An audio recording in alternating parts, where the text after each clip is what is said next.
This time you got my fingies in. People can compare my fingies and my toesies. Just trade some. Wonder if that girl's gonna footsies. he's gonna make fun of Yo, why does your brother have a giant arm? your grippers again? That's the funniest thing. When she's like, yeah, she was asking me why you got your brother's grippers. I was like, that's the best. Is the best. What are you talking about? No, his feet. Oh, because you got claws. It was awesome. Well, he was taking. Koala. He always takes a picture when we do it. Yeah. And I had the had your leg feet rest up, up. right? No, and I had just put it down. So like one of my legs was still up, and he took the picture, and my feet were like this. And she's like, "Dude, your brother has a giant foot."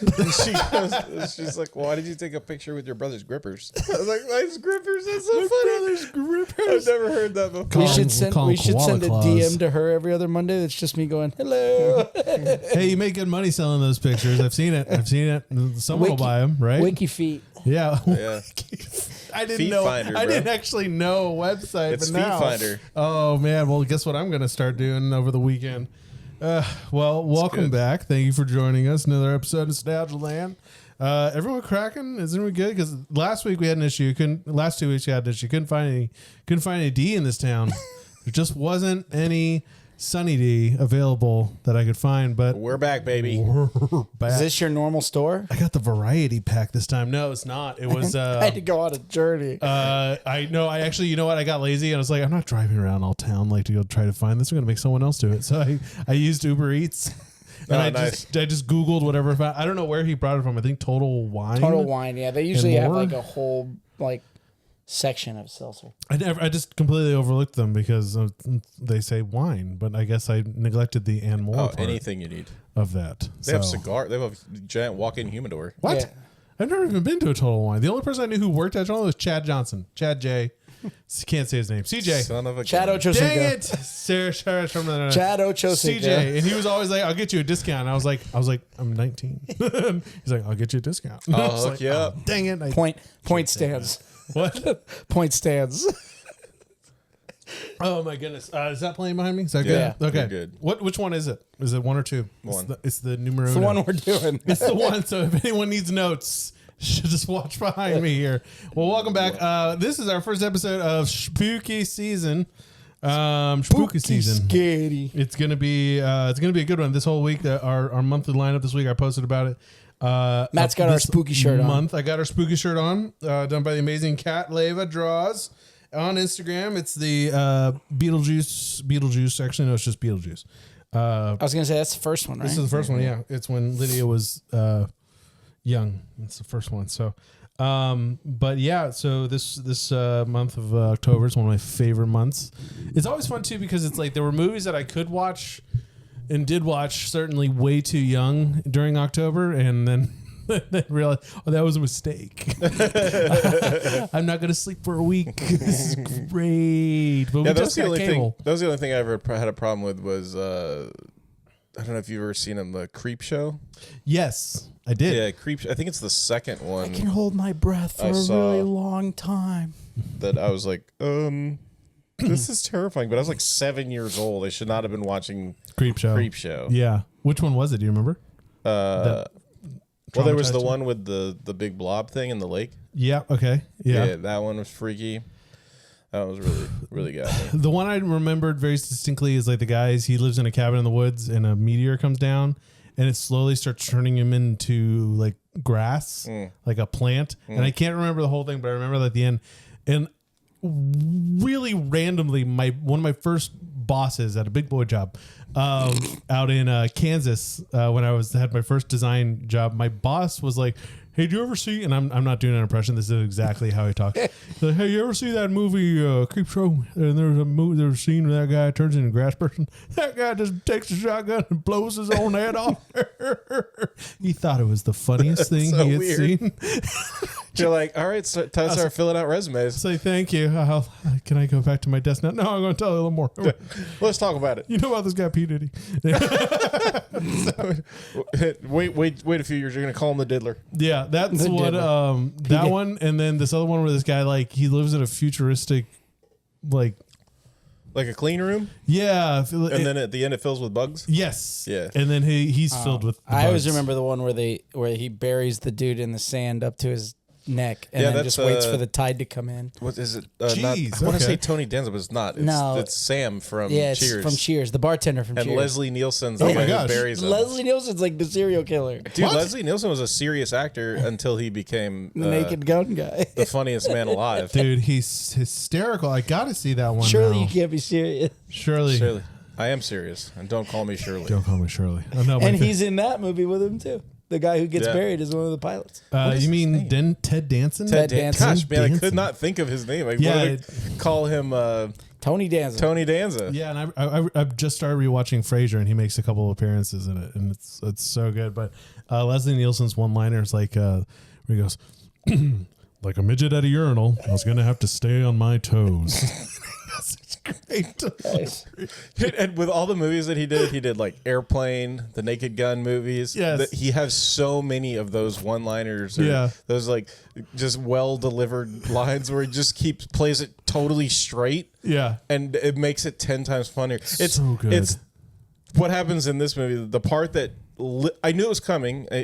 I've seen the movie, and it's still when we watched it to prepare for the show. Yeah. It made me. Yeah, I was being a rapper. It made me laugh out loud. We'll get to what it is, but Man, well, like Man. to speak last thing about Leslie about him. When I discovered the Naked Gun movies, I thought everyone knew about them. I just thought these were super famous, and so I'm talking to my coach, and he was from Haiti, super conservative dude, had no idea about these movies, and we're on the bus. I was in 5th grade at Sunset. And we're on the bus. We're sitting. I'm talking to my friends. I was like, "Oh, you got to see this movie. It's hilarious. It's so funny. This guy, he does all these jokes, and it's pratfalls and whatever. It's brilliant." And my coach is like, "So what movie is that?" They're like, "I want to go check it out." And I was like, "It's called Naked Gun." And he just immediately went, "No, I don't watch those movies." I'm like, "What?" And then it was like a couple years later. I'm like, oh, he thought I was recommending him a porn. Like, I'm pretty sure he was like, grade? Yeah, like in 5th grade, he was like, yeah, I'm Son recommending you got to see this Naked Gun movie. Oh, the boobies. So many boobies. You can watch Naked Gun 1, Naked Gun 2, or Naked Gun 33 and a half. Yeah, 33 and a yeah. third. One of those, yeah, dude. What happened to the other 31 and 2/3 sequels? I almost wanted to go find him at those 2 years were I have to just bring him a VHS. I meant this. Please don't think I was a little 5th grader that somehow my parents weren't watching me and I found a porno called He's Naked listening Gun. right now and he's like, oh God, that's it. That's the one. honey, cancel the hit on that kid. Oh, that was this close to finding him too. Damn it. I'm glad I called that guy. Real quick before we go any further, I just want to say our hearts go out to the people in North Carolina, Tennessee, Georgia, North Florida too. North Florida, Jeez, that man. have been hammered by this storm. We've been there. We've gone through that hell. It sucks. And I know that parts of North Carolina are just gone. Towns are just completely gone. It's crazy. My parents live in Charlotte now. Yeah. And he was sending me videos. He's like, this is 30 miles west of us. And I was Yeah. like, well, don't leave your house. Stay right. Yeah. Don't go That's anywhere. crazy. And he's like, no, it's all gone. Everything, the storm's gone, water's gone. But then all of a sudden, just bridges and stuff were just Big towns. portions of I-4, which is the interstate that runs east and west through North Carolina, they're just gone. Dude, it's crazy. Absolutely nuts. Yeah, because man. here we get storm surge. They get river surge. Yeah. Where the river just takes off. Yeah. It just gets bigger and bigger. And Or just more violent. yeah. Because our stuff, you just show up and then the water's just, it's there and now it's here. Well, and was it's in it your living was room. it you who sent the meme where it was imagine you come home to this? The guy opens his door and his That house was is me, underwater. There's a giant alligator. Just yeah. I just should have been like, so you live here now? Because nope. Well, and I saw Good to meet you, something Gus. from somewhere up in the name's Panhandle Gus. where the storm surge had come in, and he's basically filming there's the big windows right here, Yeah. but there's storm windows, so Yeah. there's no shutters on them, and the water is halfway up the windows, and the waves are coming in and slamming the I and it's saw that. when it hits, you hear that, Yeah. and I'm like, whoever put those windows in deserves a Yeah, medal. high That five. was the top comment on there was Yeah. what brand are the windows? Unbelievable. This advertisement writes itself. These are the Are you serious? These are the Wolverine of windows. Seriously. or what's the guy? the juggernaut of windows, dude. Yeah, but hearts and prayers go out to them, and this Sunny D's for you guys out there. So I don't know if you guessed it. If you can, from what's playing behind me for all those watching us on YouTube, today we're doing the classic, the great, one of the best films I think any of us have seen and agree that it's Ghostbusters. Oh, it's so wonderful. It's so freaking good. It's got like a top 10 theme song too. Yeah, and it's out the gate. It's not like left. It's not like in the 90s when they left the Will Smith rap for the end. It's like no. Right here, this is the song, and this was what you're jamming to. Because they got sued. No, really. For the theme song? What? Like, yeah, because it's so similar. I think it's Huey Lewis. Yeah. Gosh, I can't remember the name of the song, but so when directors film, they'll use like hold tracks, basically, like I forget, like scat tracks or something. Oh, okay. Where they play music just so they hear, and they pace the scene out properly. Oh, okay, yeah. And so basically, they had done that with this Huey Lewis song. Like that was the fill-in song. And it's really similar, but it's not like Vanilla Ice and friggin' Under Pressure, where it was like Queen. No, mine goes dun dun dun dun dun dun. Yeah. Like what are you dude? It's the same. And Queen's goes dun dun dun dun dun dun. Yeah, like wait, there's dun dun dun. Did you dun, hear it? Dun, there's an extra dun. But so they ended up settling out of court. But yeah, basically when you're the composer and that scat track has been used, then you're kind of boxed into. Yeah, this is the bass line that he went off of. Yeah, this is the tempo, this is the beat, and this is what everyone's responding to. And when we were decided to do this movie, I realized, I have this movie. I don't have to buy this movie. I'm going to go in, and I found it. And not only did I have it, but I have the 30th anniversary edition. Nice. So it has all this background information. And this was back in the days of Blu-ray and DVD when there were special features coming out your ears. So Trey was coming out the ectoplasm. Yeah, exactly. Trey was talking to us before we started about how there's a video game, and it was a pretty good game at the time.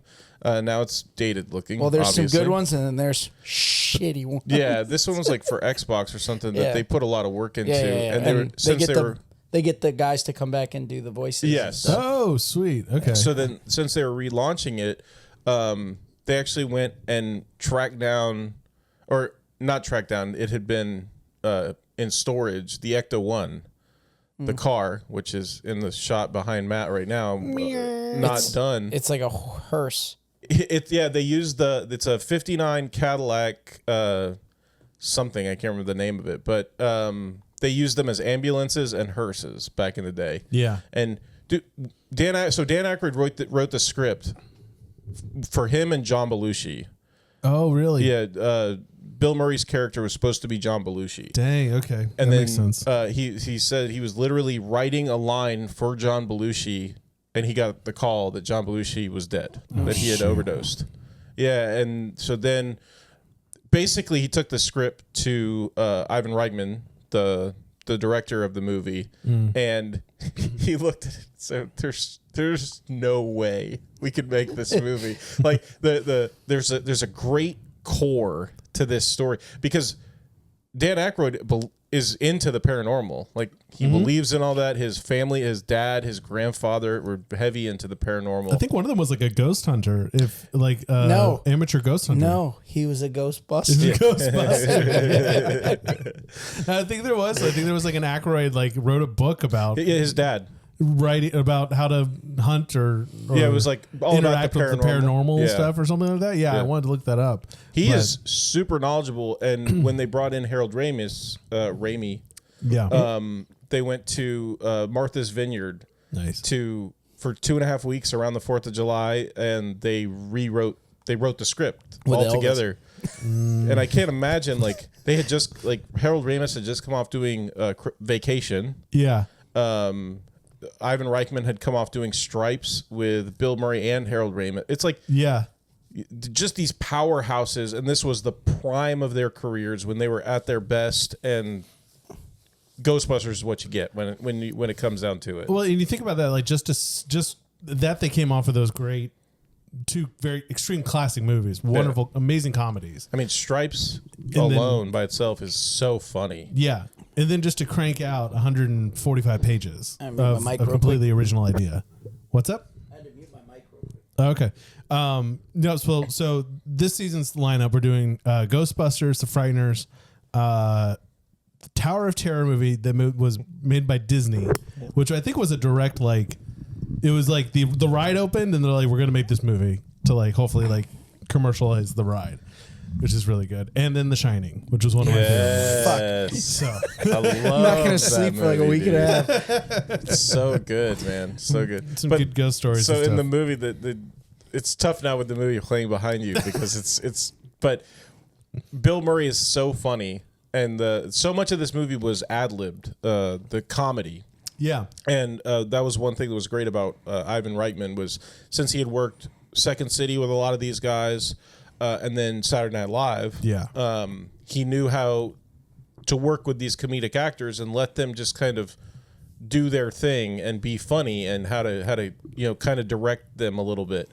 But one of the funniest parts to me just passed where they go into Dana's Sigourney Weaver's character's apartment, and he lifts the piano and just starts ding, ding, ding, ding, ding on the high keys. And he just starts her. He says, they hate that. I hate this.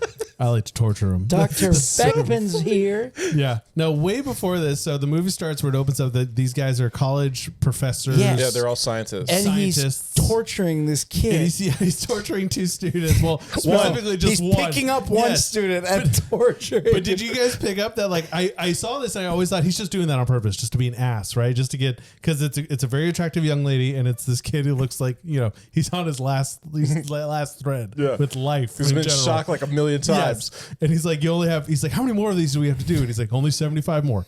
So he keeps going. And like, I started to notice that like he says it, that his experiment is, if I cause stress, does that create paranormal, like studying the effects of negative reinforcement on psychokinetic abilities or something, or telekinetic abilities. And what's crazy is that like he keeps shocking that one guy, so that's his control or the variable, and the other girl is the control, whichever one. But I was like, the experiment works because he immediately the kid starts getting him right. He starts getting him right. Yeah. Three wavy lines. And no matter what he says, he's just always going to shock him. He's just going to keep going. So I was like, wait, that's freaking brilliant, dude.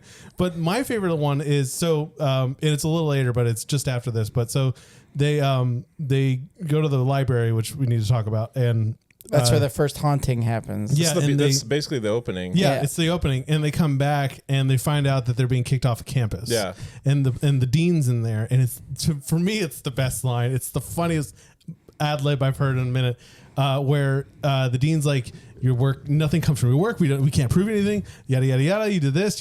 You're out of here." And Bill Murray just so calmly just looks at me and goes, "But the kids love us." But so the movie opens really, masterfully, because it starts so quiet. It sets you up. It's at the library in New York City, the main central branch. Yeah, and what's so brilliant is it's just following a what. I heard it too. The way I said, yeah.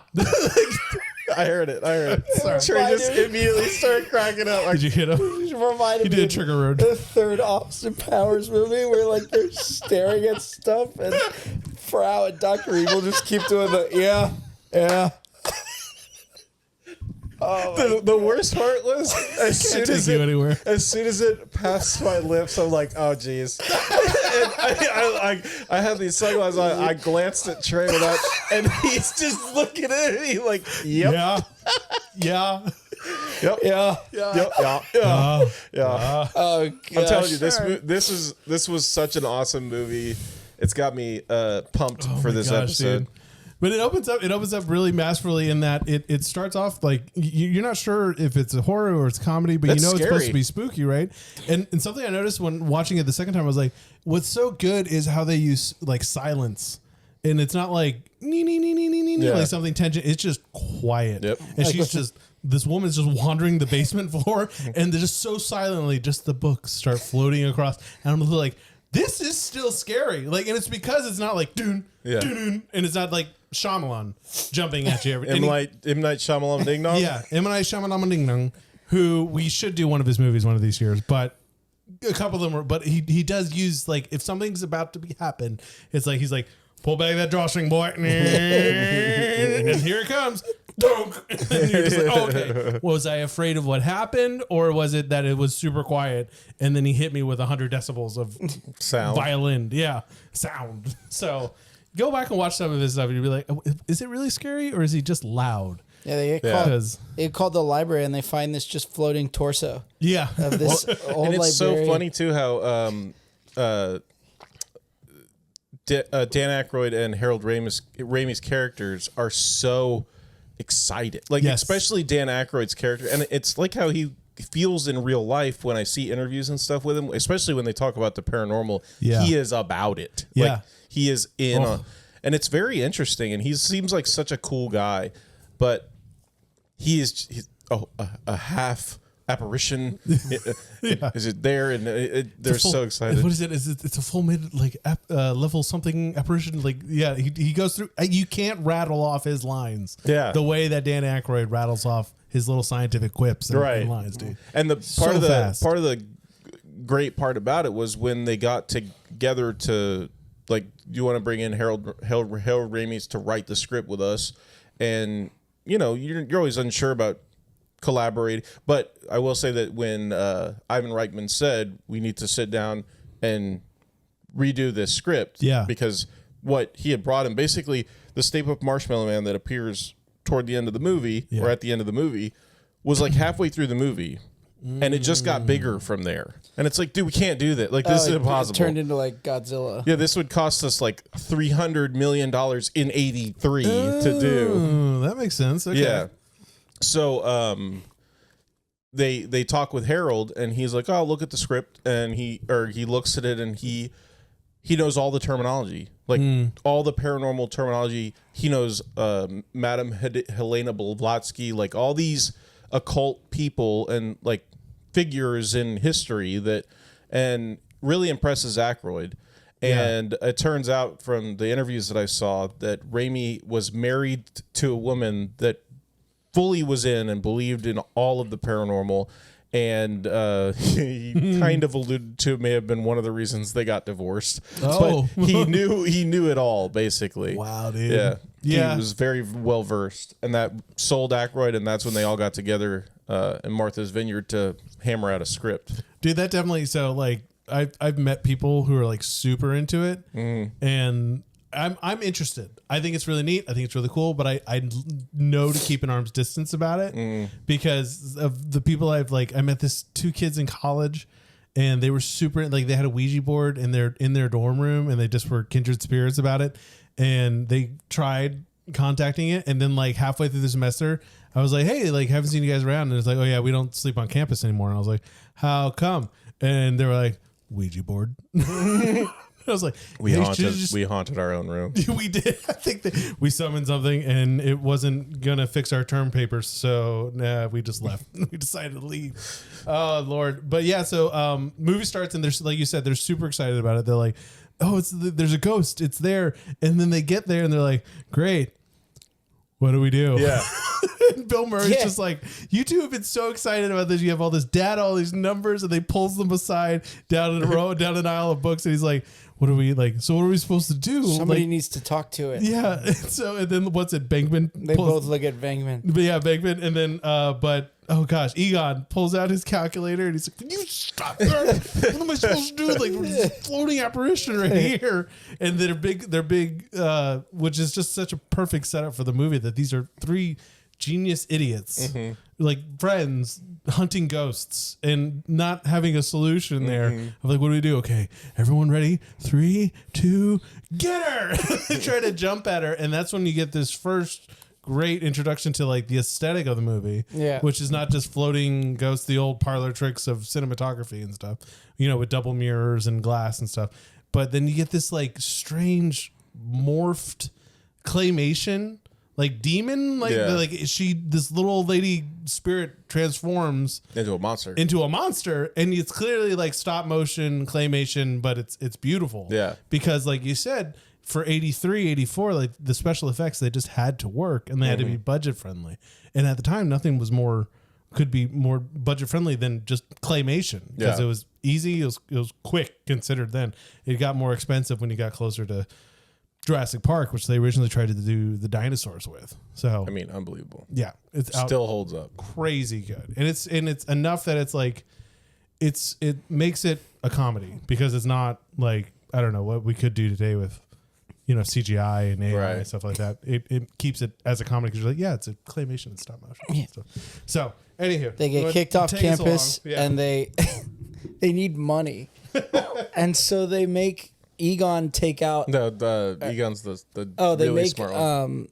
Raymond. Ray. Yeah, they make Ray take out a third mortgage on a house that his parents left him Dude, at an interest rate of like 19%. Dude, when they come walking out and Egon's standing next to him. Bill Murray says to him, like, everybody's doing that. Everybody's got 3 mortgages. And he's like, but not in. He goes, you didn't even haggle with the guy. Not at 19%. And Egon's standing there and he's like, the first 5 years alone are going to cost you $95,000. And then they got money, so now they start searching for a headquarters. Yeah, and they find an abandoned fire station. Right. And Bill Murray's trying to tell the lady, like, Bill Murray and Egon are like, oh, all the load-bearing pipes are rusted. It's got mold. This is way too expensive for a fixer-upper. The neighborhood's like a demilitarized zone. Yes. And Dan Aykroyd's character, Ray, comes sliding down a pole. He's like, guys, you got to try this pole. Yeah.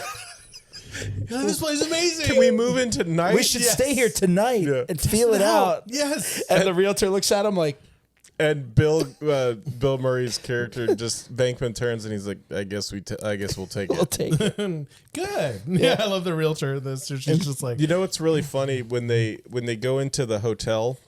Yeah. So they get their first call. Well, that's out. it. Yeah, so he finds the car. Yeah. Next, Yeah. and they're like, "Where'd you find that thing?" He's like, "It only cost me $4,500, but it needs some suspension work, New shocks. transmission, new shocks, brake pads, electric.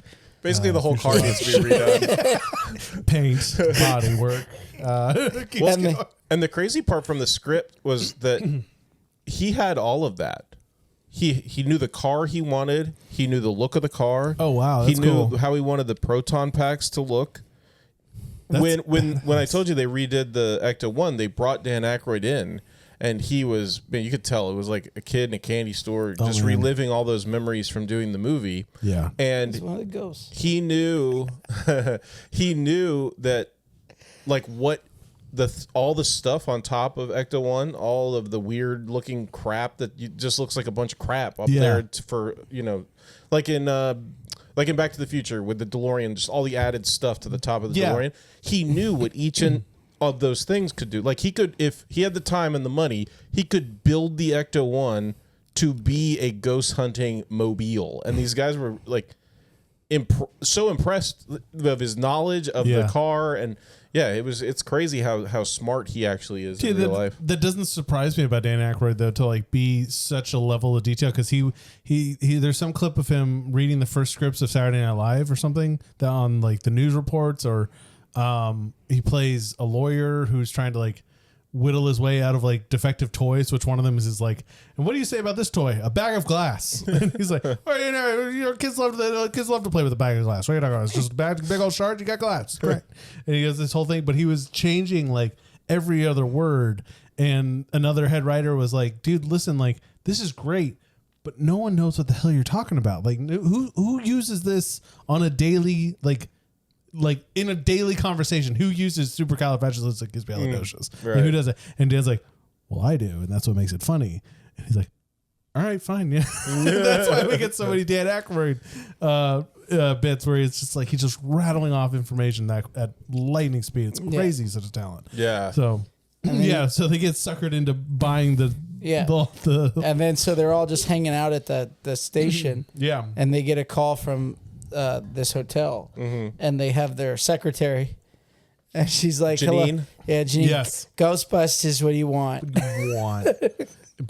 Played by Anna Potts, Who's also Mima on Young Sheldon. Oh, really? She's Mima? Oh, dang. I need to go back And and she watch actually that. has a southern accent. Oh, really? Because she plays Really good New Yorker. Really good New Yorker. Yeah. I expected But she gets a call and she's like, okay, yeah, awesome. And she hangs up the phone and she hits the fire alarm button, and she's like, we got one. You know what's funny about her character is when she arrived on the set, she was a bit almost like not really late, I guess, but they were rushing to get her out there and like get her going because everybody was ready to film. Yeah. And she was all flustered, and she ended up they were trying to get her in costume, and she basically just showed up wearing the clothes that she went on to the set with. Oh, really? And the only thing that was different was the person that was trying to help her with her costume was wearing the glasses that she wears in the movie. Those are her glasses. Oh, and she nice. just took them off her face and put them on. And so for the whole shooting, every time she was on the scene, this woman had to stay close so she could make sure to get her glasses back when it was done. And then I would like want to throw up all over the place if I was wearing somebody's prescription that's glasses. the thing. Annie Potts was getting these massive migraines from wearing somebody else's prescription glasses the whole time. You don't think like day 2, maybe we get her like some prop glasses or Right, something exactly. like that? Nope. Those are great. Love the idea. Let's maybe get you some lenses. Yeah, and seriously. maybe some other ones because like those glasses are iconic. I know. Yeah. They're so much part of the character. So we meet Dana Bennett because she's just coming home. She jaywalks across the street with her groceries. So New York. What? So New York. Yeah, it's just It's like like, I'm I'm walking walking here. here. Yeah. Just so drunk. Just so drunk. Yeah. She's so drunk. The Cadillac almost hits her. It's honking at her. But she gets upstairs and we meet her neighbor Lewis. Rick Tully. Moranis. The Moranis. most amazing character. Yes. Every time this man closes the door, it locks behind him. His apartment. He's he Brigma. locks himself He's out. Brigma. Except He's he the doesn't lock himself inspiration. in. He locks himself out. Yeah, he's the inspiration for Brigma. He's the best character because he's obviously clearly into Dana, but she's like, She knows it. Well, And and, Rick she's just Moranis, kinda and they playing it. make him look like way shorter. Like he's short in Yeah. real life, but I think it's like the way they have them stand in the hallway. Like he looks way shorter Well, than she's him. also very. That's true. She's very a very large. tall woman, yeah. And they definitely did put her in heels though the whole Yeah. time, Yeah. To I guess build that contrast because it's great because he's just after her. And his open line to her is like, "You want to come in for some mineral water or anything?" He's like, "I got lots of healthy fruits and vegetables. You know that." And she's like, "Yes, Yes, Lewis. I know that, Lewis. And listen, I gotta rehearsal." And he's like, "Oh, okay. Well, I'll see you later." I'm throwing a party later. I thought you drop by. He goes to open his door and it's locked. With his character that was originally offered to John Candy. Oh, really? I don't Yeah. know. I don't know if that would have worked. Well, as well. so John Candy had been he was almost getting kind of pigeonholed as the honest, kind of goofy side character. like your lovable uncle. Yeah. And so the way he wanted to play the character, he was telling Ivan Reitman, I want to do it with a German accent. Oh, okay. And he was like, well, I don't know about that. And then he says, yeah, and I want 2 big dogs with me all the time. And he Okay. said, you know what, John, I don't think this role is going to work out for you. And he said, okay. And so he sends it to Rick Moranis. Nice. And 12 hours later, Rick Moranis calls him back and said, thank John for turning it down for me. Yeah. This is like the best script I've ever read. Yes. And he ad-libbed everything. Oh, I bet. Yeah. Like nothing was that they said like it was just him riffing the whole time. Yeah, I was watching home workout tape, sped it up to half speed, only cooked in 10 minutes. He It's is 20 minutes. Yeah, so funny. Took 10. He Got is a great so workout. funny. Yeah. And he's then like, later when he go becomes shower. Then when he throws the party and Yes. you find out that he's an accountant. And he says to Dana at that in the beginning, when they first meet him in the hallway, Yeah. he says, "Yeah, and I know you do your own taxes, which is a bad idea, by the way. You really shouldn't do." But when he has the party, you find out that all the people that are at the party are all clients of his. Yeah. So he can write it off as a work expense. And he's like a swinger. He's trying to get everybody. I don't know what his deal, 100% what his deal is, but like what They I loved say it. He opens the door and he's like, "Hey, this is Brad and Annette.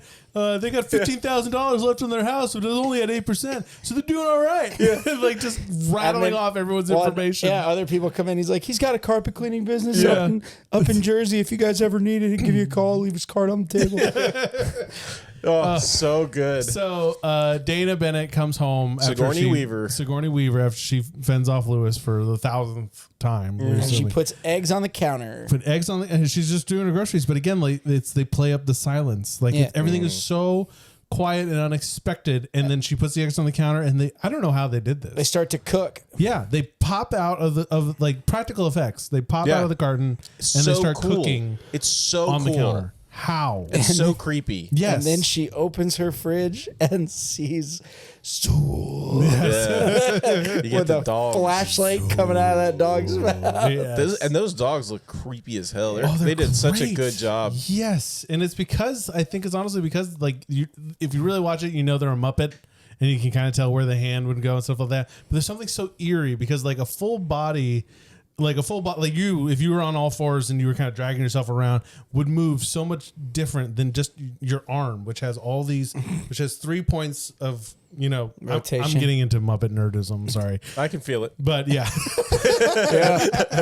Bear with me. I was letting you roll. The arm makes it so much creepier because in the way that head moves and stuff, because it's not perfect. It's really funny in this movie too, with all the effects that they used, especially for the time period. The only times that took me out of the movie The CGI dog. was when the dogs have to make these drastic run movements and get from point A to point B, and you'll see when they get to where they're going, the dog will lay its back half down on the ground. Yeah. And then it becomes like the cool puppet thing again. And then it looks amazing. Yeah. But every time they had to run to there, it was like, oh, that's really. They had to do that stop motion, and because it's usually it was done on a blue screen. Actually, at this time, the green screen was relatively new, Right. And so you'll see that little hint of blue edge around whatever's moving. Well, and it just looks like it's not in the frame. It's outside of the movie. It's outside of the film. Yeah. Yes, and you're right. That gets me out of there. So, but that's like Lewis's tragic story is that every door he goes through locks behind him, and that's like that's his mode. That's like his character. His arc is that like every time he closes the door, and I think they do in the second one. He's the keymaster. That the door doesn't open, but then he becomes the keymaster. Yeah. So Dana's in there. She sees Zool in her fridge. Like a couple days later, she contacts the Ghostbusters. Some behind the scenes stuff about Dana. So Sigourney Weaver, right before she went into audition, Julie Roberts auditioned for the part. Oh, wow. And they loved her. And Ivan Reitman turned to the other people in the room and said, she's going to be a star. Like, she's got it. It's whatever. And they were going to offer her the role, or at least call her back for another audition. Yeah. And then Sigourney Weaver walks in and she says, I have this idea for the character. Like, maybe I get possessed and become like a dog. And she gets up on the table in the audition and starts acting like a dog. And they said, okay, well, there you go. Yeah. Like, Okay, so she crushed it. She's a dog. And she wins. She wins. By the way, today's is brought to you again by Sunny D Vodka Seltzers. Absolutely delicious. We got the variety pack this time, so I tried out the strawberry orange. Orange strawberry. And the orange pineapple. Very good. It is, Very tasty. It's really, again, it's really light. Like, it doesn't feel like, super, it's not super alcoholic, but please drink responsible. But the flavor is really nice. Can't recommend these anymore. Again, we're working on hopefully sponsorship by these dudes, but they are delicious. They haven't said no. Again, so Dana comes to the Ghostbusters and she shows up, and I think it's great because they do all these tests, which kind of help make it more valid. Because up until this point, like you say, they get their first ghost at the hotel, which is Slimer, and it's hilarious because again, it's like three dudes who don't know what they're doing. We got to backtrack a little bit. Yes, okay. So in the hotel, I love the whole Slimer thing. Yeah, because when they get the call and it's their first, ghost that they're going to go try and get, the guy says, "Can you be discreet about it?" Because it's a very fancy hotel. Yes. They ended up shooting it in the Biltmore in Los Angeles, the interiors. Oh, that's great. Okay, yeah, but. They said, sure, of course. Yeah, absolutely. We're professionals. Yeah. And then they go in and start exploding the whole place. Yes. But they're going up the elevator, and the old man is like, what are you guys doing? They're like, we're exterminators. Yes. And that was one of the coolest parts that I think made this movie so, this whole franchise so interesting, is that they play the role of the Ghostbusters from a blue-collar perspective of, like, they're exterminators, they're plumbers, they're electric. You just call the Ghostbusters out because they're just going to come fight the ghosts. Like calling the police, you call the Ghostbusters out. Yes. And they're not these like, upper crust kind of thing. It's like it's 4,000 for the extraction.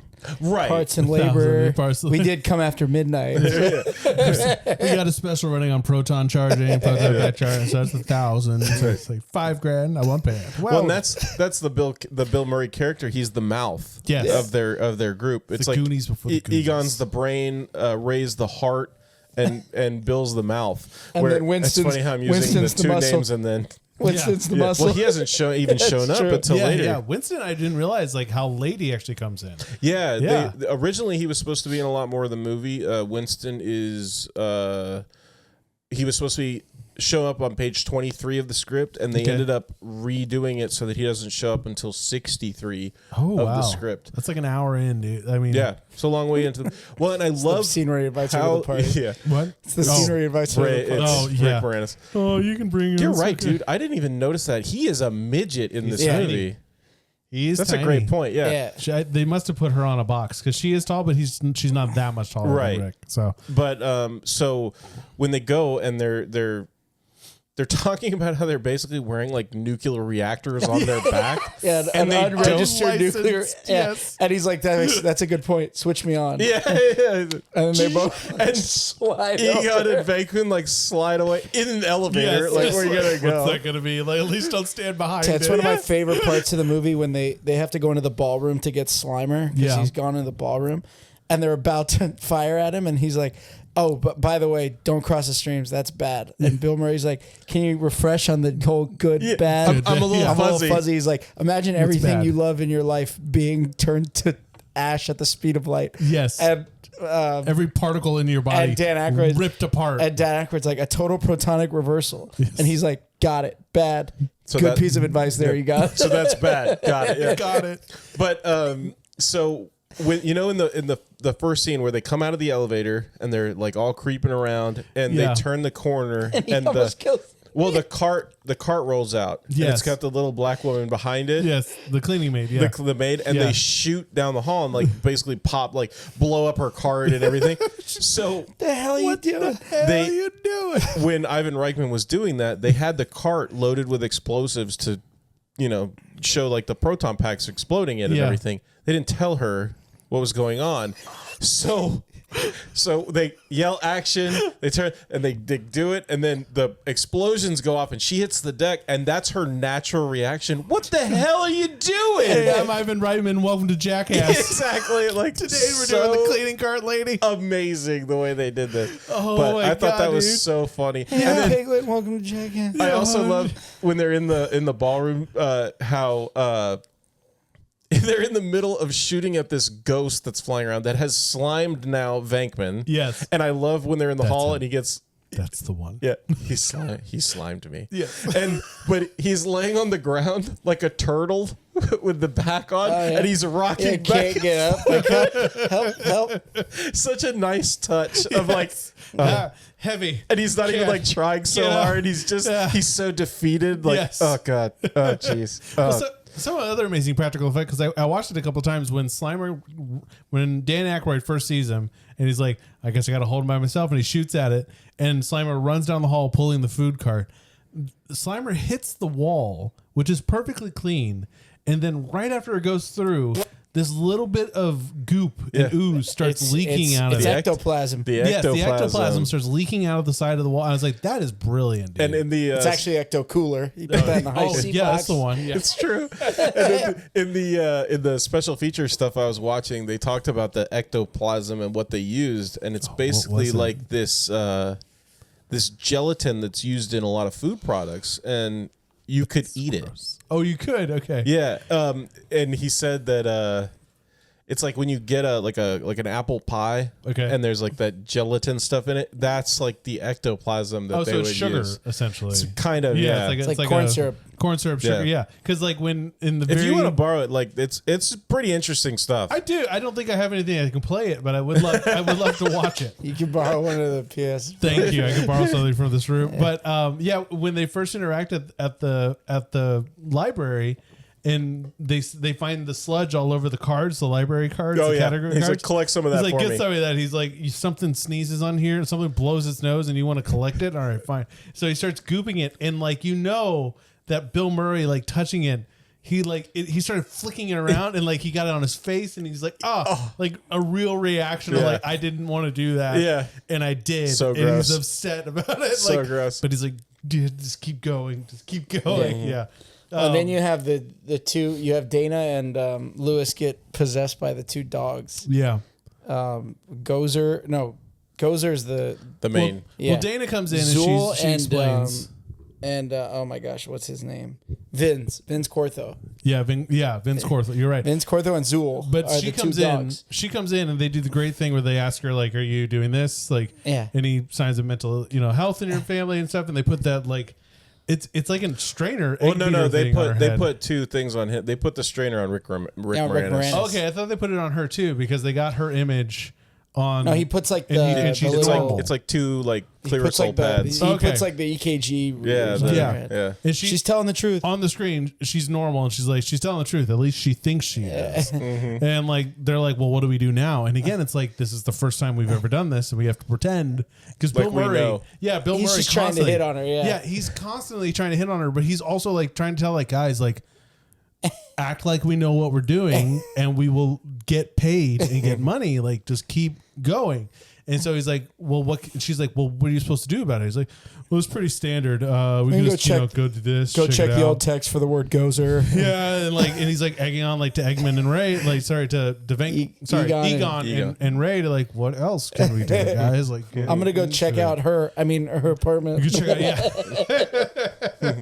So he goes, check out the apartment, does the piano thing you're saying. He's spritzing this little thing, and he walks into the And he's bedroom. like waving the wand. Yeah, it's just this wand, and he walks into the bedroom, and she goes, that's the bedroom. Nothing really happens in there, or nothing's ever happened in there. And he comes out in just in perfect Bill Murray like fashion.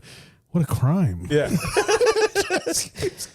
Well, she talked about Sigourney Weaver was talking about how Bill Murray made her, because she's very excited and wants to do a great job. And Bill Murray walks onto the set, and he could tell she's nervous. And she said he just picked her up over his shoulder and said, Susan, which apparently I guess is her real name in real life, picks her up over his shoulder and says, Susan, you just got to learn to relax, and starts like walking down the New York City block with her over his shoulder. And she said like once he did that, she just kind of fell into being a part of this cast and being here and doing this. No one will ever believe you. Just That in is a the craziest perfect story. way that Bill Murray would do that to you. Like, Absolutely. Yeah. He's a gem. I'm going to be sad And he's so crazy how passes someday. let's not talk about it. Sorry. Okay. Yeah, and then we have like it's so crazy how he like they basically had no idea if he was going to show up or not. That's how Bill Murray works, where he won't commit, and then one day he just shows up on set and he's there to work, and it's like when he's supposed to be there. Every scene in this movie, I think there's maybe 10 or 12 scenes that he's not in. Right. Yeah. He is it. Like, Yeah. so- Well, he has his next big scene where Susan Sarandon is now.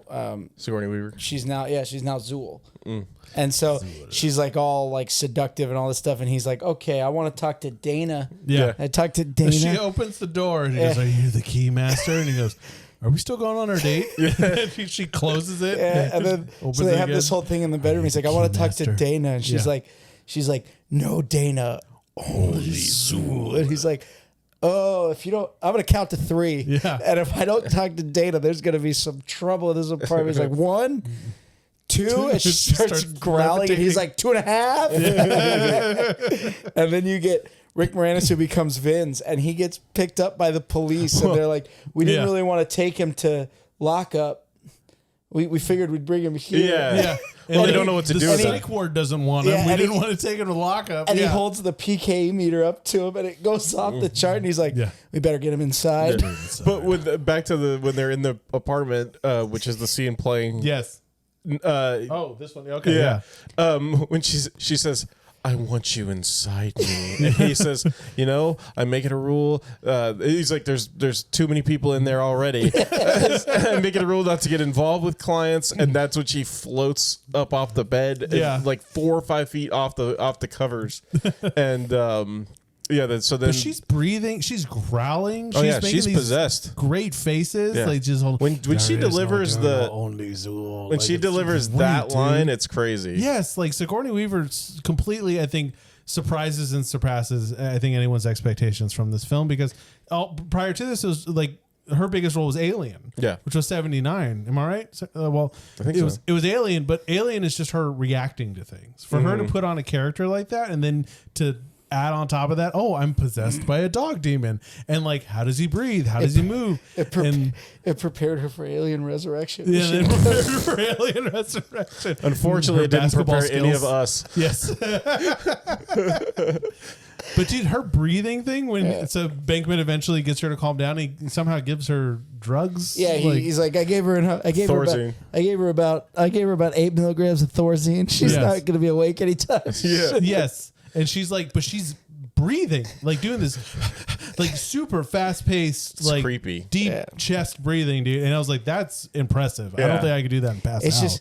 It's funny the opposite of they are, because like Zool's like really dark and does all that, and then Rick Moranis's or Vince is like he's just like, hey, I'm Vince Cortho.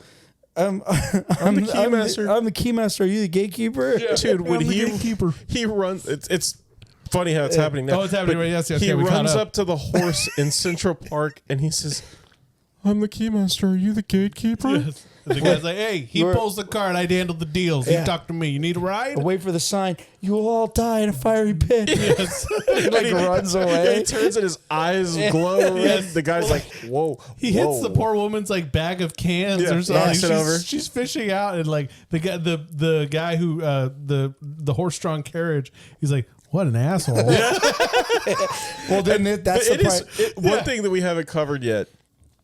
At this time period in this city, New York had a bad reputation. It was not a safe place to be. It was dangerous. Rough. And New York is a character in this movie. They use good point. The places that they use from Central Park, Tavern on the Green, the New York Public Library, all these places.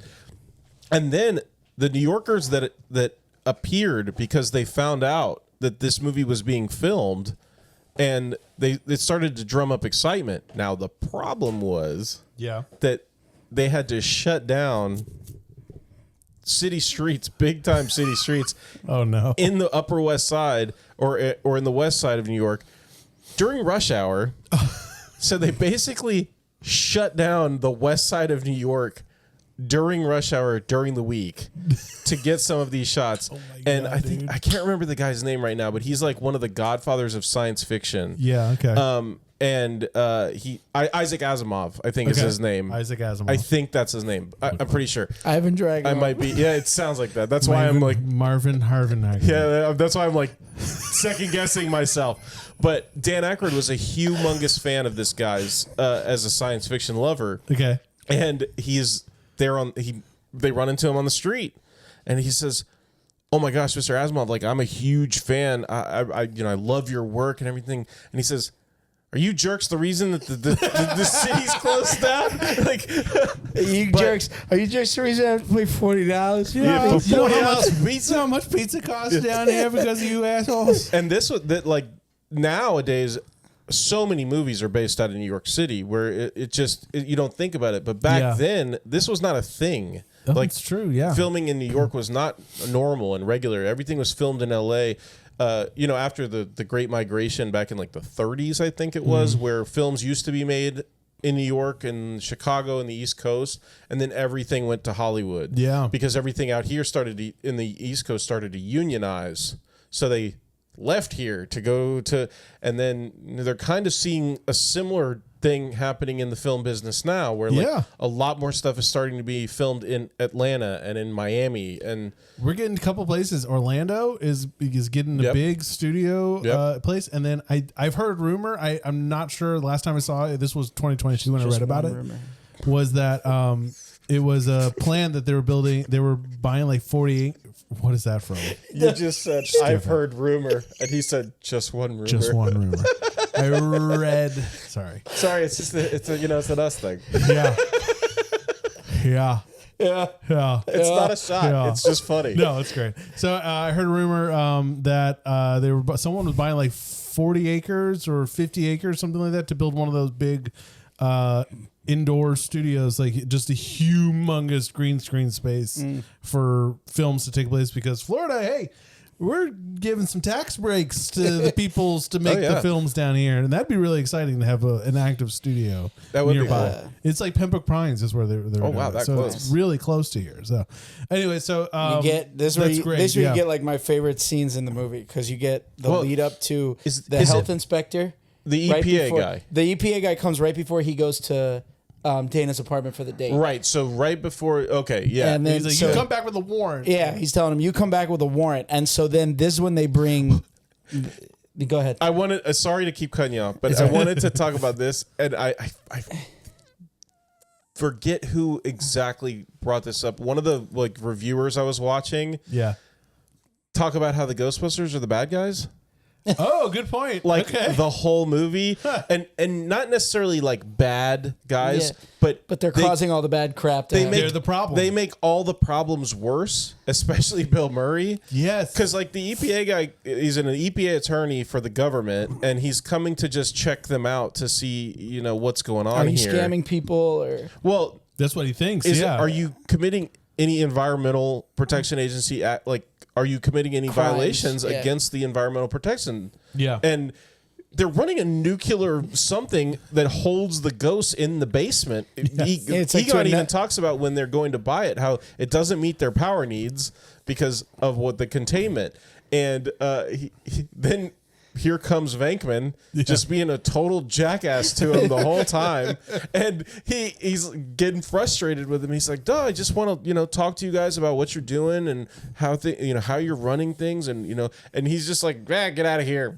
Screw off. Yes. And then pisses the guy off to the point where he's like, okay, I'm going to go get a warrant then. And even right now, Janine is a dick to him, and then he comes back. I've seen a lot of TV. You need like a warrant or a writ of habeas corpus or something. She's so good. $40 for pizza. But right before he comes is one of my favorite scenes, because that's when they're interviewing Louis, who is now possessed by Vince Cortho. Yes, yeah. And he's like, and he has the colander. Yeah, and he has the thing, and you see the dog face in the 3D infrared image. thing. Yes. Oh my God, that's right. And that's when he starts treating him different. He's like, Vince, what did you say you were waiting for? And he's like, we're waiting for the sign of Gozer the Traveler. Yes. And he does the whole he'll come in one of the pre-chosen forms. During the ratification of Voltrini, he came in the form of a giant Torg. Yes. And then he's like, and the McKendrick supplicants, they chose the form for him, that of a giant slore. And many of the supplicants' rules knew what it was to be in the depths of a slore that day, I tell you. He's just, Egon's looking at him like, what the hell? This is serious. Well, poor Lewis. When he gets attacked, though, is he runs out of his apartment because he's like, all right, who brought the dog? And this demon dog jumps out of his apartment. Talking to the landlord, you're not supposed to have pets in the building. But he starts running down the hall, and he gets in the elevator, and I love the neighbor who opens up the door, like, what the hell's going on? And then he just goes, and she closes the door. Slams the door shut. But then no one will open the door. Then no one's going to help him. Yes. Yeah. Well, he's a crazy person. Yes. Well, he's running around. I was like, that is so New York, dude. Yeah. You just let someone act out there crazy, and eventually they'll go away. And he runs, and he's at the restaurant. Be a way to get in. Yes. And everyone just kind of stops and looks a little bit as they're still eating and drinking. Yes. And he's screaming for help. Yeah. And then he turns around, the dog attacks him.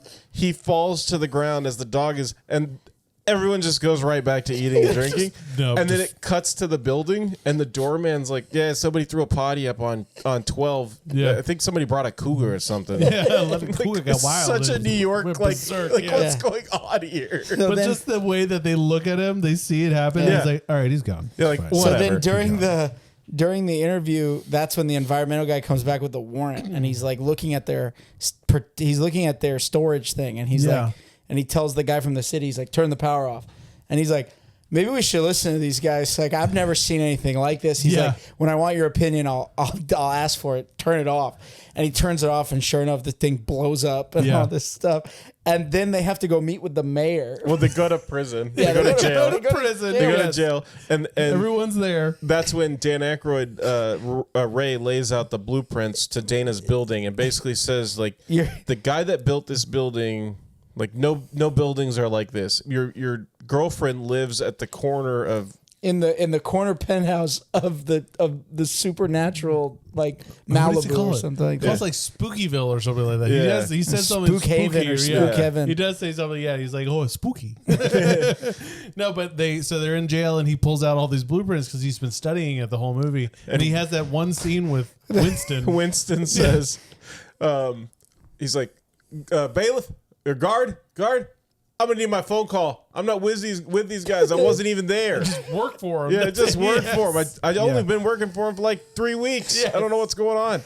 And then the cop comes and says the mayor wants to see you because as soon as the containment field was broken, it started letting spirits out all Everywhere. over Yeah. the city. Yeah. And the guy gets in the cab and he's like, I need to get here quick. And it's like One a of the rotting corpse. Best rotting corpses you've And seen. then Slimer comes out of the Dude. roadside hot dog vendor with like Yes. all the hot dogs in It's it. so funny how they keep it up so well. How all Slimer does the entire movie is eat and drink constantly. And I love in the ballroom scene when he's pouring stuff in his mouth and it's landing on the table and dripping down off the it table. reminds me- passing right through him. It reminds me of the scene in Pirates of the Caribbean where Barbossa Yes. pops the wine and starts, and then he steps into the moonlight and all the wine is covering his bones. And Yeah, they it's start so laughing. good. That one, that almost got got him an Academy Award Yeah, nominee. and then he actually. had that Didn't give line him a that was win. your best. Should've. Didn't win. I Well, don't and think then But they gave it to Titanic. they give him that great line where he's like, "You best start believing in ghost stories, Miss Turner.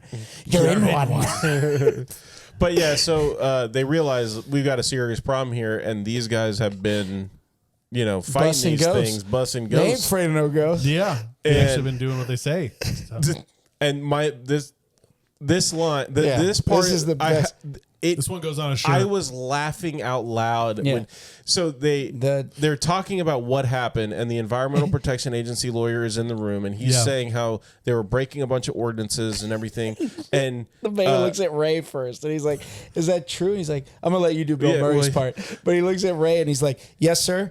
And then everything was up fine and under control until Dickless here turned off the turned power. off our The containment power, unit and it released everything into the and into caused the an city. explosion. yeah. And the mayor says, "Is this true?" And Bill Murray says, "Yes.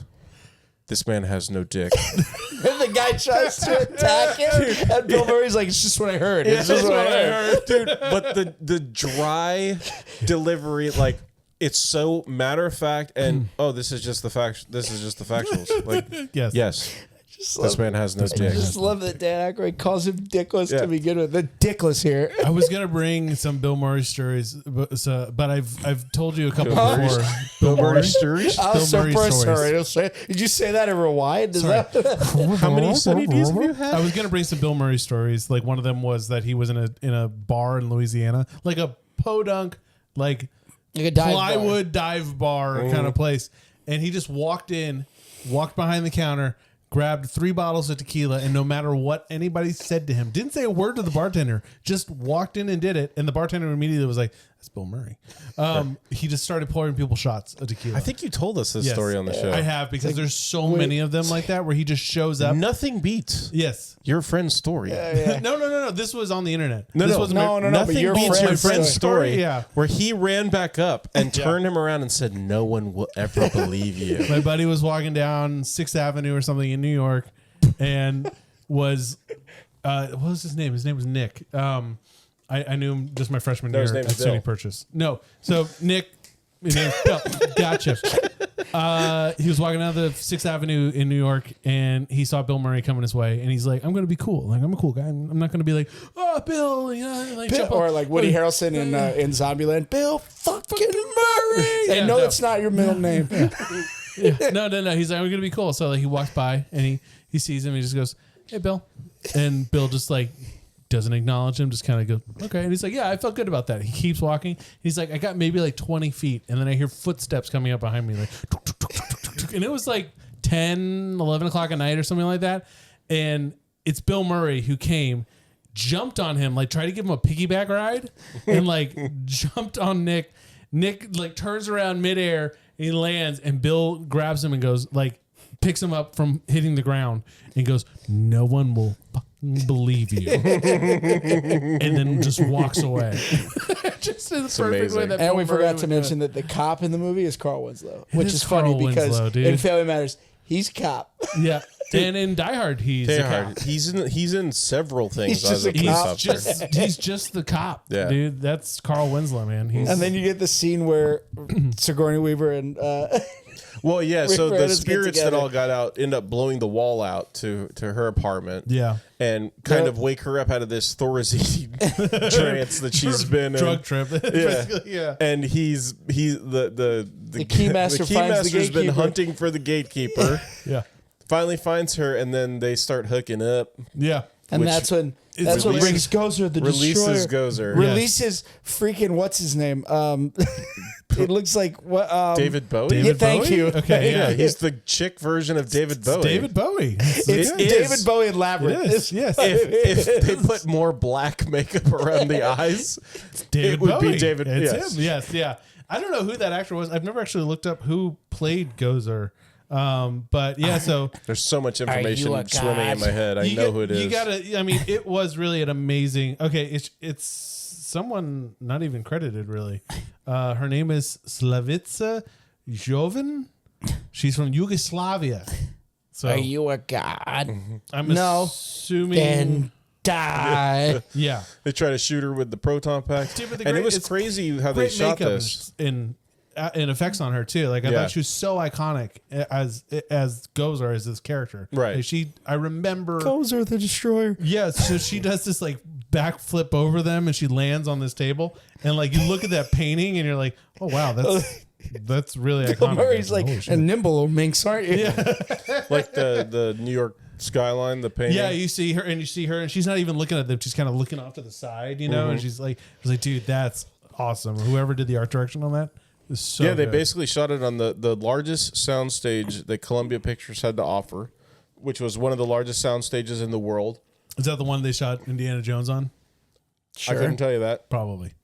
I the wouldn't ball doubt it. Scene, probably. I wouldn't doubt Okie it. dokie, Mr. Jones.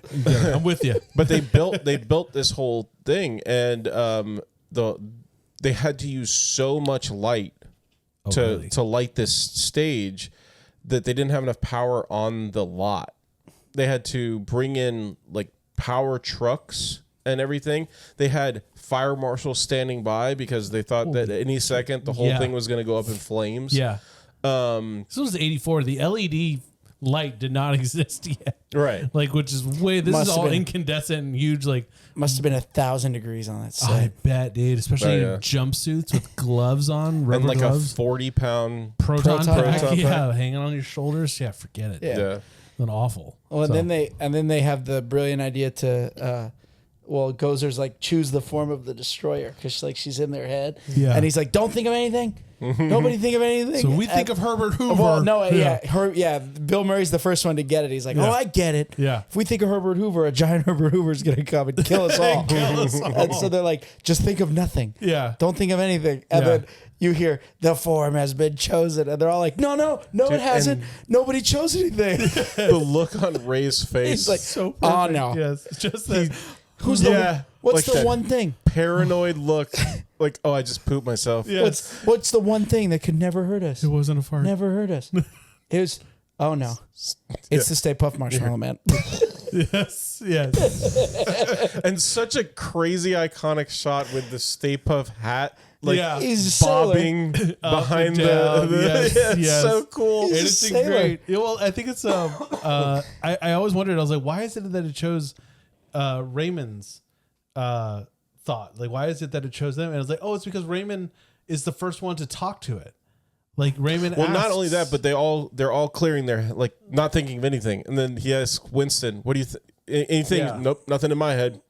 I wasn't thinking of anything." Yeah. And that's when Ray says, I just popped in there.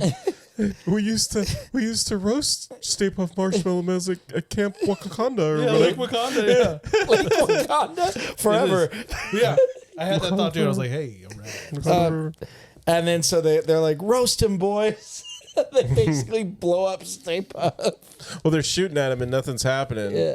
So then Egon turns and says, We got to cross the streams. We got to cross the streams. They got to fire into. Wait, I thought you said crossing streams was bad. Yes.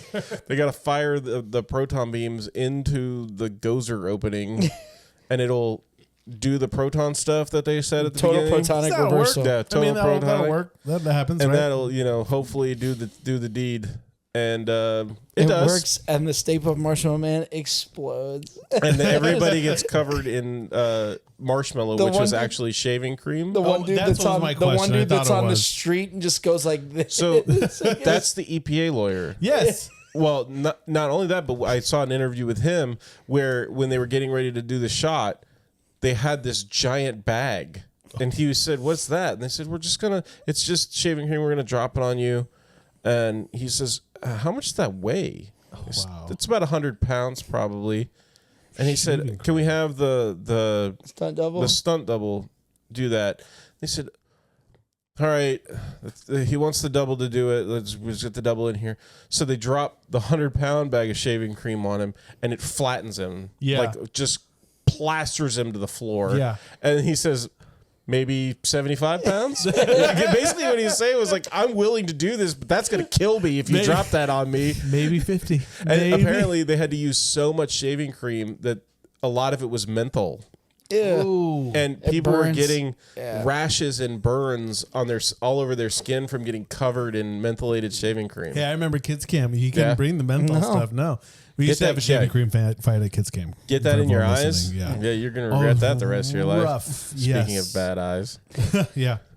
My eye actually just went wacko. Twitch. No, my contact I think decided to do a curtsy and flipped over in my eyeball here. So Yeah. anywho, yeah. So then they're like, oh defeat man. Gozer, yeah. Well, they defeat Gozer and everybody okay, and he's like, oh man, Dana's probably dead. And Bill Bankman turns around, he's like, I'm sorry, it just came out. It just came out. And then you hear, hello, and you see her hand, and so they break her out, and he's carrying her, but then you hear somebody turn on the lights. Yes, and it's Lewis. Yes. And the funny part is they bust him out of the rock, and he's like, who are you guys? Yeah. And they're like, we're the Ghostbusters. And he Yeah. goes, who does your taxes? who does without missing a beat? Like after all this craziness, who does your taxes? Oh, And man, dude. I love how he looks at Dana. And he says, "Wait, did we?" And Oh, she did goes, he? I didn't notice And that. she goes, "No." No. And he goes, "All right." Okay. I love that. Like he did that. That was the one thing he was dying for was to get with her, and he doesn't even get to remember it. Yeah, exactly. That's just that every door he opens, Well, it's locked behind. Yeah, and it's him. like it's in there. It's in his brain. Like he Somewhere. thinks they did, but it's like she says no, and he's just like, "Oh, okay." All right. But some other interesting facts as we get close, as basically the movie's wrapping up here. When Ivan Reitman went to Columbia Pictures to do the movie, I think it was Frank Price was the head of Columbia at the time, or the head of like that decision. Yeah. And he presented the script and did like basically a 5-minute like rundown of what the movie would be, and it's like a comedy horror genre. It's weird, and he says, how much do you need? And he said, basically he had just done Stripes. It cost him about $10 million to do Stripes. He tripled it, $30 million. Okay. And he said, all right, you got it. Go make the movie. So then they wanted Ghostbusters, but Ghostbusters had already been a TV show called like The Ghost Space Busters, and they were having trouble getting the rights to Ghostbusters from Universal. Okay. And there's this whole big story about how Coca-Cola had bought Columbia Pictures. Okay. And like the best picture for Gandhi is technically like Coca-Cola's. Like it's weird. Wait, what? They were trying to get into film, and then they ended up like getting out and just doing Wait, you mean the movie Gandhi was produced by Coca-Cola? like by Columbia Pictures that was owned by Coca-Cola. Oh my God. Okay. Yeah. All right. So, and when they came in, they actually fought with this guy, Frank. I think his name is Frank Price. If I'm wrong, I'm sorry. But they didn't agree with his creative decisions, and he ended up leaving because of the hassle they were giving him. And when they were trying to get the name for the name Ghostbusters, they kept, like that's why when they first go, they show the outside of the firehouse and the Ecto-1 pulls up and Dan Aykroyd does the rundown of all the stuff they need to fix. Yeah, it's like the paper banner. Yeah, it's a Ghostbusters. paper banner because they kept having to do it like Ghost Breakers, Ghost whatever. So in case they couldn't get the rights to Ghostbusters, they had it filmed with Ghost Breakers written on it. What a weird alternate world, alternate reality. Strange. I don't know, Ray. You think people are going to be able to see the sign? Yeah, exactly. But so what ended up happening was they basically got to the end of the movie and they have 500 extras and all these New Yorkers that had showed up and they're all chanting Ghostbusters, Ghostbusters, and they called the bigwigs and said, "Hey, listen," and they said, "Okay, we'll get it." Oh. And they called over to Columbia Pictures again, and guess who's there that answers the phone? Who? Frank Price. He had left Universal. He had left Columbia Pictures and gone to Universal Pictures. They had hired him, and when the call came in, he immediately gave them the rights to use Ghostbusters. Amazing. Well, because I remember hearing that there was like a cartoon too. That was like Ghostbusters, and they wanted to make a show, and it was a cartoon from like the 70s or something. Like there was a bunch of stuff because basically what the Ghostbusters is basically like when Abbott and Costello and they would all do these ghost things where they would hunt ghosts and stuff like that. Yeah, and that's basically where Dan Aykroyd started building the idea was from his love of those comedies from back in the day from these comedic geniuses. Yeah, I thought it was super funny that the man who greenlit it ended up having so many problems that he left and went to a different studio and ended up being the guy who gave them the okay for the name back to it. That's amazing, dude. It's very funny. Gosh, but what's funny is a little fun fact during the credits, the priest that goes to the mayor's office is giving the last rights to the remains of the Stay Puft Marshmallow Man. Oh, is it? Just like, You see him there with like the Bible. Well, you see like groups of people, like especially like I think it's hilarious that like immediately when like everything starts turning to chaos and stuff, everyone runs to the craft store and starts making signs. Yeah. Like everyone just suddenly had like they end Disney or like repent. And it was within like a couple of hours. Yeah, that's because of them being in jail. But there was also something else too with all the priests. There's like 3 or 4 of them in a row, and they're like, you can tell like 3 of them know what to do, and the last guy on the end, like this is just something special to go watch the background, is like kind of like checking. He's doing his own thing. He's like Doctor Strange, a little bit of this and as, one of those. As not a Catholic, salute to here. Yeah, Austin Powers taught me spectacles, testicles, wallet, and watch. Yeah.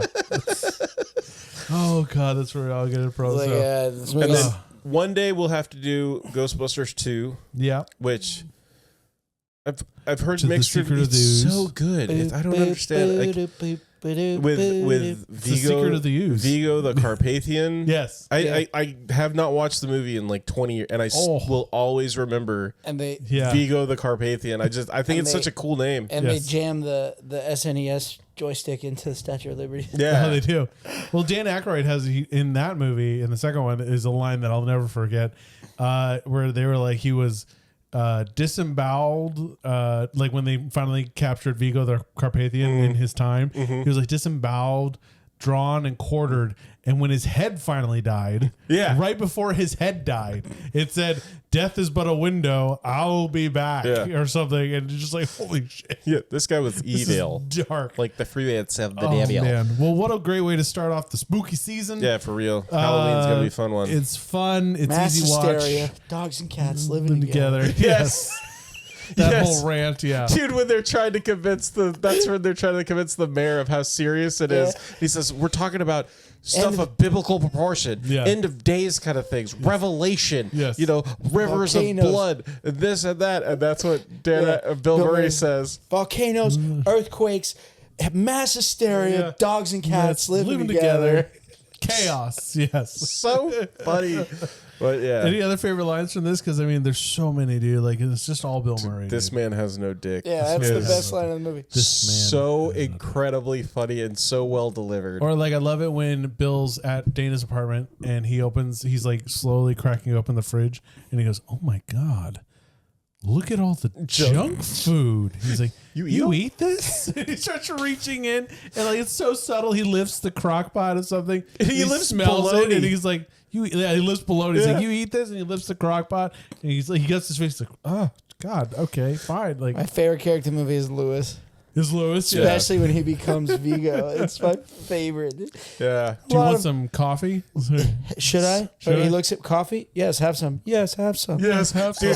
Travis. He uses that. Our oldest brother will use that so much. Because I'll be like, dude, there's extra pizza in there. Can I have some? He's like, yes, have some. and he always delivers it like Rick Moranis, where he's like, yes, have some. It's so funny. Any others? Anything else? I think it's interesting that since the movie was done in the 80s, early 80s, everybody's smoking, or there's so many people smoking. Yeah. And Dan Aykroyd, I saw in like interviews like from the time period, he was a smoker, and he was in the interview there smoking cigarettes in the interview. Wow, dude. Yeah. But it was interesting that like Winston's character was supposed to be like a naval demolitions expert and stuff like that. And basically when he showed up to film, he was told your part has been cut way down in order to basically accentuate Bill Murray and Dan Aykroyd. well, just Bill. Okay. Giving Bill more screen time. Didn't they want Eddie Murphy to do it? Originally, yeah. Well, and then this was like the Wow. highest grossing comedy until like the next year, I think, when Beverly Hills Cop came out, and then it took over. But this has spawned, this would be multiple my plea. movies and cartoons, and the cartoon was great. The toys were great too. I remember the toys. The high C flavor was good too. The high C was great. I never understood why, but Ecto Cooler. he was on there for years. Like, Slimer? Yeah, Slimer was on the high C Ecto Cooler for years. They're geniuses. If it at ain't least broke, until the late 90s, I want to say. don't fix it. Right? He might even still be on there now. No one We can go doubt it. find it. Yeah. Honestly, what I would tell like a lot of young filmmakers and people today is like go watch this film as a means of like cadence. Like watch the timing, how you set up like the premise of this universe, and then also like how easily it doesn't have to be super complicated. Like just something being quiet in silence can build up tension more than just everything being It's interesting too in this movie how the whole universe just kind of exists inside the movie, where the Ghostbusters don't so much affect the outcome until the very Gozer end. is there and doing what they're supposed to be doing.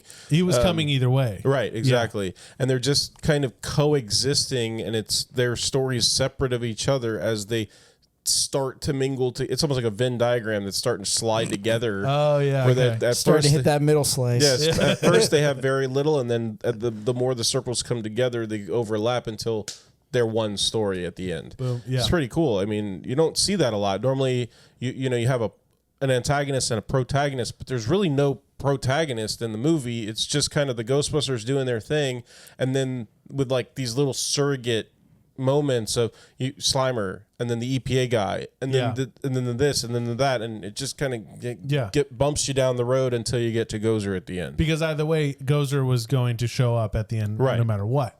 Like it wasn't because they did something wrong. It's just because that's what was going to happen. Right. And I think I appreciate that in terms of storytelling, because it gives more like purpose to people developing, like to the characters, the protagonists, the heroes developing the way they did, because then that's just how reality works. Is something bad comes and you didn't expect it. You didn't mean to do anything to affect that. Right.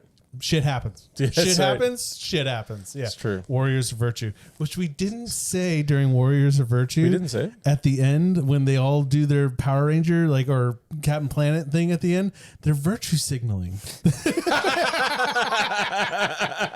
a good point. It's really funny. That is awesome. That is awesome.